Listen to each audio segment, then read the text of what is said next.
ผมชื่อมามดครับอายุ14ឈ្មោះម៉ារីយ៉ាខ្ញុំមកធ្វើការអាយុប្រហែលជា19តែខ្ញុំមកនៅនេះ7 10ผมชื่อนายครับผมอายุ45ครับผมมาจากประเทศพม่าครับ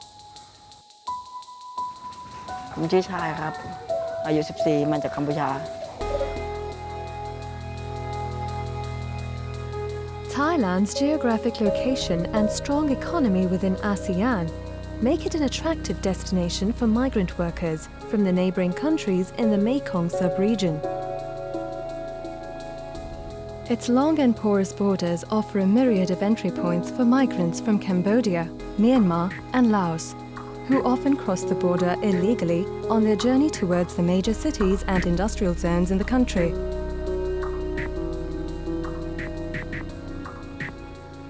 Independent child migrants make up a large percentage of the migratory flow, and many experts believe that their numbers are steadily on the rise.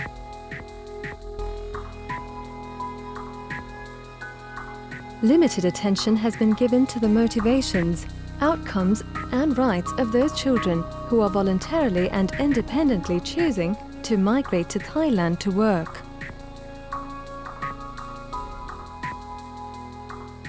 We need to listen to the voices of these young people to determine the necessary systems, structures and policies that need to be set in place to allow them to claim their rights to a safe and satisfactory migration experience and the right to a better life. ตอนแรกผมไม่รู้แม่ผมไม่มีตังค์ผมก็หางานแต่เขาบอกไปขายโรตีไหมตอนแรกแม่ผมบอกไปทำงานไหมว่าแม่ไม่มีตังค์ผมบอกไปตอนแรกผมว่าอยากดูแม่ก็ไม่มีตังค์ก็หางาน ថ្ងៃភាគច្រើនក៏80% ធ្វើការនៅថៃមកไม่อยากครับเขาบอกต้องไปทำงานหาเงินมาจ่ายเขาก็ติดเงินก็เงินเยอะ Cambodian child migrant desires to migrate to Thailand is for better life and for economic reason, because they are very poor in Cambodia, so they cannot get job in Cambodia easily. So they decide to go to Thailand for labor work to get the money to support themselves and also to support their family at home. In Cambodia, the Cambodian government has the policy not to charge money for the school fee from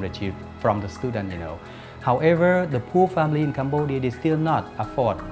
They cannot afford to send their children to go to school because they need to pay for the uniforms, for the books, for the school materials, something like that. The bag, shoes, bicycle. រៀនថ្នាក់ទី10ដល់ថ្នាក់ទី10ผมเข้าโรงเรียนได้แค่ป.เดียวเขาเรียนได้ป.1ไม่ได้เรียนอีกเลย The reasons why those children may have left home were overwhelmingly economic reasons, but very often the family was struggling with huge debt. Certainly the issue of familial obligations and responsibilities does create a pressure. In certain cultures around the world, migration is part of the transition from childhood into adulthood. And also in many parts of the world, children working, whether it's to help their parents and their families or to go out and earn, is also an important part of the family's livelihood strategy. បងគាត់នៅថៃចេញបើសិនជាយើងមានចេញចូលស្រុកច្បាប់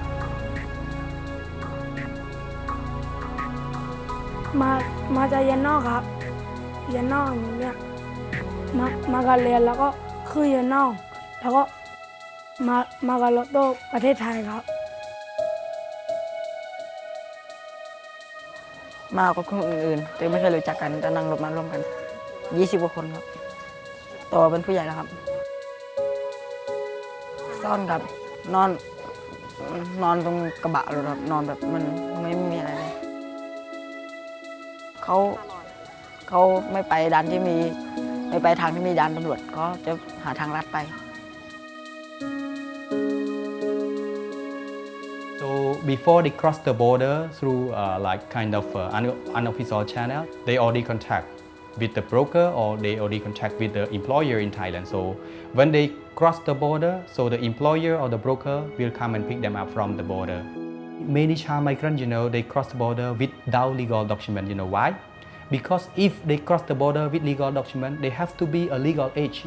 So the recruitment agency cannot provide them with legal document because they are under 18, something like that. Normally for child migrants who migrate to Thailand with their father and mother, so mostly they are okay. But some child migrants, they migrate with the broker. So sometimes, they are trafficked or they are exploited by the broker. Once the child migrant arrives at their destination in Thailand without legal documents, the jobs tend to be poorly paid or are not necessarily the work or working conditions that the children were hoping for. Their illegal status and inability to speak the local language heightens their vulnerability to exploitation, coercion, deception, or abuse. ซึ่งเด็กเหล่านี้จะเป็นเด็กที่มีความต่างและหลากหลายมีทั้งเด็กที่มาจากทางกัมพูชามาจากประเทศพม่าประเทศลาวแต่การทำงานก็จะจำแนกออกไปแต่ถ้าเป็นเด็กกัมพูชาก็จะมาขอทานกับมาทำงานเป็นลูกเรือประมงถ้าเป็นเด็กพม่านะครับจะเป็นเหยื่อเรื่องของแรงงานประมงหรือทำงานก่อสร้างถ้าเป็นเด็กลาวส่วนใหญ่แล้วจะตกเป็นเหยื่อของในการทำงานที่เป็นรูปแบบของการค้าประเวณีหรือสถานบริการทั่วไปถามว่ามีเด็กหรือไม่ก็มีเด็กตั้งแต่อายุ 12 ถึง 20 ถึง 30 ปี ก็ส่วนใหญ่ก็จะถูกหลอกมาเยอะแยะมาในสภาพดีแต่กลับนี่จำกันแทบไม่ได้บางคนก็ส่วนใหญ่จะพิการหรือก็สติไม่ดีสำหรับเด็กถูกหลอกมามีบ้างไหมก็มีจำนวนไม่น้อยผมทำงานก่อสร้างที่กรุงเทพครับทำผมก็ไม่ได้เงินเดือนทำก็ได้เงินเดือนก็ไปให้แม่เลี้ยงแต่เขาบ่าย3 โมงออกไปกลับมา5 ทุ่ม6 ทุ่มกลับมาได้20 บาทกินอะไรไม่ได้กลับมากินข้าวตอนเช้ามาไม่ได้กินไม่อยู่ทำทุกวัน Many child migrants still view the risks and dangers of migration and the possible exploitative conditions in Thailand as more preferable to the conditions they face in their home countries. Many children who migrate independently do not see themselves as passive victims or exploited by their vulnerabilities. ធ្លាប់គិតអត់ក៏អត់ដែរព្រោះឥឡូវគ្រួសារខ្ញុំនៅនេះទាំងអស់ចឹងខ្ញុំអត់เด็กผู้ชายทั้งตัว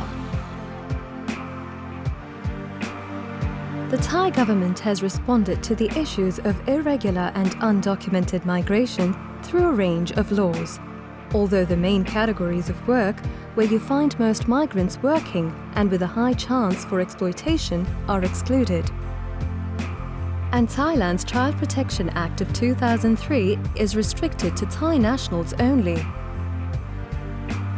Government officials and other stakeholders have primarily concentrated their resources on anti-trafficking programs in light of the children's vulnerability to exploitation and abuse.